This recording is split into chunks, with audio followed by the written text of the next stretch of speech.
Oh, hello guys. This video is going to be about a little bit of life in rocketry spaceflight. And we're going to try to combine it to where it makes sense for both subjects or topics. Um, let's start off with a little bit of rocket science at the very basic level, okay?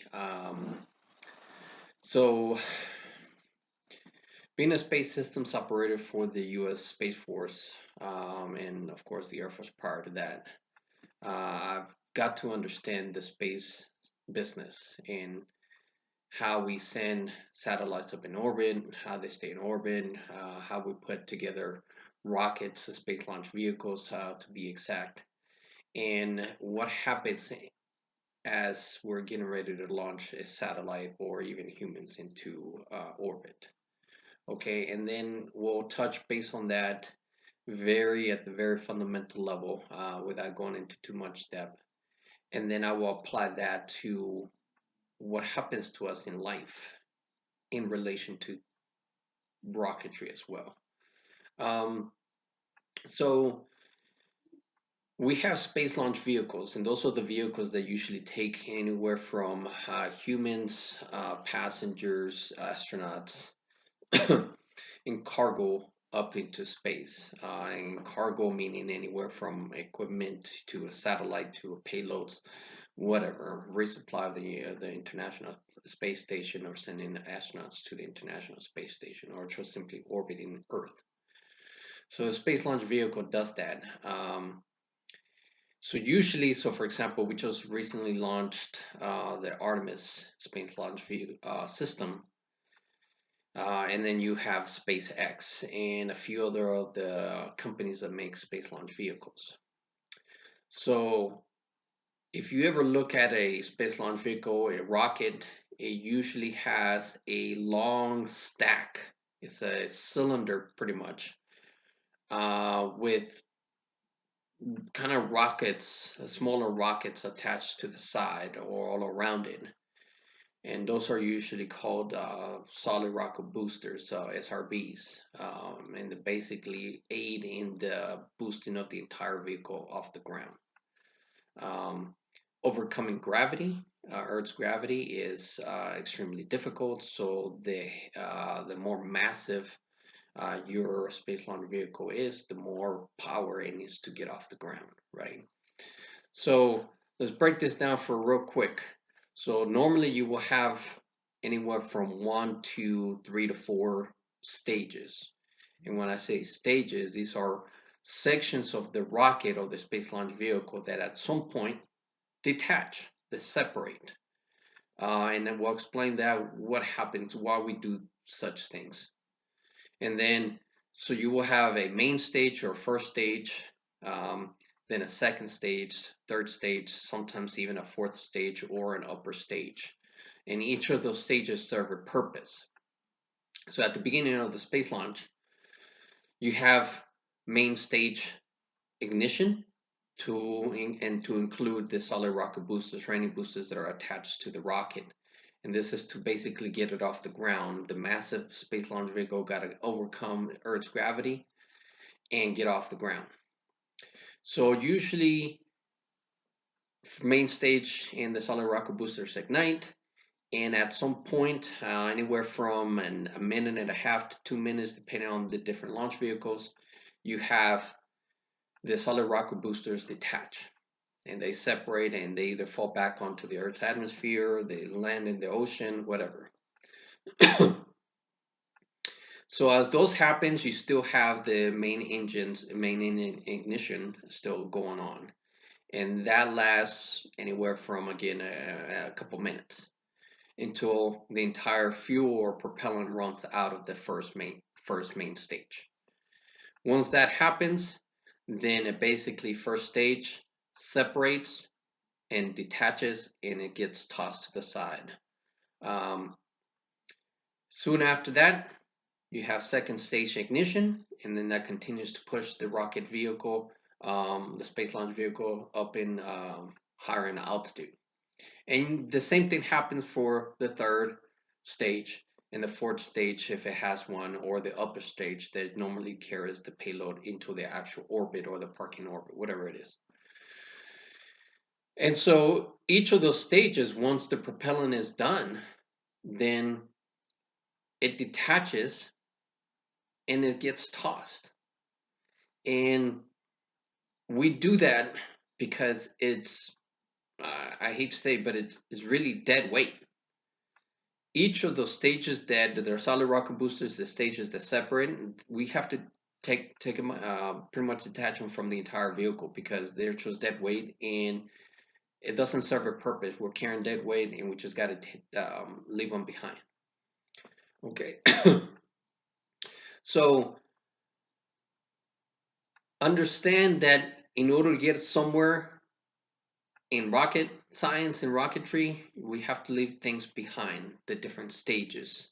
And once the upper stage ignites, then that usually you have the payload fairing is a cover that goes over the payload or whatever satellite to kind of protect it from aerodynamic forces and other things. And those usually open up, they detach, and they also separate. And then upper stage ignites, and then it takes the payload to its parking orbit where it's supposed to provide operational support for whatever it is. Okay, so if you could keep that in mind, is that you're leaving things behind to get somewhere you got to go. Okay, and this is very important because now we're going to tie that to life. So as we grow up and we're growing up and go to different middle school, elementary school, middle school, high school, college, leave home, the same thing applies for our individuality. And when I say individuality, for our own selves. Okay, so I was watching a video.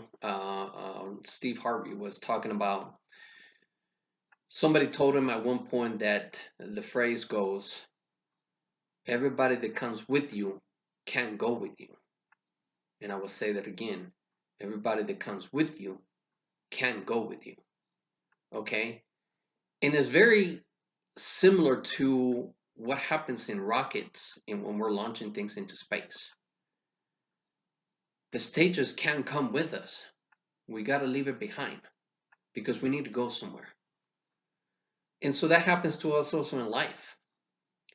And when we're able to relate it that way, I think it could help people understand that sometimes that's the way it goes and how it's supposed to go. Because we as an individual, we need to go places. We need to achieve things. We need to go from one place to the next. And sometimes the people that come with us can't go with us. And it's sometimes very difficult to accept that fact. But that is really how it goes. I remember joining the military, and my mom was like, "I wish I could go with you," like no, like every parent would for their kid. So she came with me to the United States. I came with her, but she couldn't go with me. She couldn't go with me to basic training. You know, um, I've been divorced now for about 6 years now, and I remember the time where I had to break the bad news to my daughter that she was going to live with her mom and I was going to live on my own because it was the divorce time, and she couldn't understand. It was like roughly 8, 9 years old, and it was very difficult. A very heartbreak moment for both of us. And I look back in it, and actually, it was the same way. She came with me and the ex-wife to Germany, but she couldn't come with me. She couldn't come back to Colorado where I was going to be assigned to because she was going with her mom. And I had to leave her behind. And it was very difficult. And it happens to us all the time with family members, parents, siblings, loved ones, friends, partners, significant others, jobs, homes, cars, pets. It happens all the time. But I think what we could do is to help ease the pain with a lot of those things is that if we're able to think back and actually say, you know what? Everybody that comes with us can go with us. And we just sometimes gotta embrace the fact and it's okay. It's being able to understand that there are times where people won't be able to go with you where you're going. Physically, mentally, spiritually. And it's not because they're bad people, or it's not because, you hate them or they hate you. They simply can't go with you to a place that you need to go. And I understand that. I I like to say I'm a very resilient person. I like to um,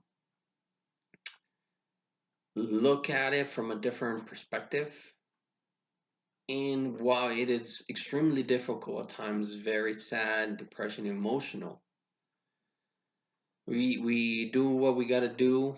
We cry about it. We take our time, grieve on things. But at some point, we really gotta accept the fact that everybody that comes with us can't go with us. And maybe it's us individually, but the same thing happens to other people. Sometimes we really want to go with someone else or go where they're going, and we can't because it's not our journey to go with them. They have to do certain things on their own. They have to be able to fix certain things about themselves. They have to find their way. Sometimes people get lost. They get lost in themselves. They get lost in other people. In order for them to find themselves, they have to do those things alone. And it's a journey that one has to take on one's own. And really, that's what it is. So this video was really about that. It's tying a little bit of the space operations and what I'm passionate about with spaceflight and how rockets go and how we use stages to boost the vehicle, settle up into space, and stages dropped off and they get left behind because the payload needs to go somewhere and all the extra added weight will never be able to get the payload where it needs to be. And don't take that as a wrong thing. It's supposed to be a good thing. You have to look at it from a positive perspective because people need to heal on their own. People need to change on their own. People need to view things differently. Sometimes leaving people behind actually is supposed to serve a greater purpose than staying with them. And it is supposed to be okay. So this video was really about that. Everybody that comes with you can go with you. And it hit me. And I think it's one of those things that we need to learn how to accept in life because it happens all the time at all ages, in all backgrounds and necessities, um, everything else. So don't take it to heart. Don't feel like it's supposed to be a bad thing. Embrace it, and it's supposed to be a good thing. And you'll be surprised how easier you could cope with the changes in life, in the stresses of life. Okay, and that's all I gotta say. It was nice seeing you guys. I will talk to you guys later. Peace.